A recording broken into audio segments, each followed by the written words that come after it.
Ampolu jail నుంచి Palasa police station కు మాజీ మంత్రి సీదిరి అప్పలరాజును తరలిస్తూ ఉన్నారు పోలీసులు.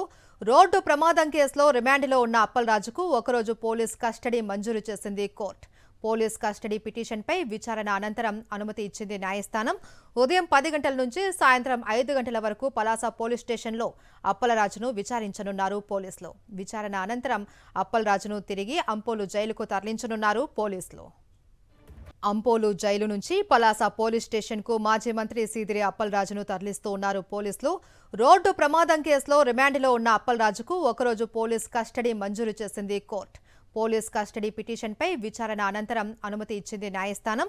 ఉదయం 10 గంటల నుంచి సాయంత్రం 5 గంటల వరకు పలాస పోలీస్ స్టేషన్లో అప్పలరాజును విచారించనున్నారు పోలీసులు. విచారణ అనంతరం అప్పలరాజును తిరిగి అంపోలు జైలుకు తరలించనున్నారు పోలీసులు.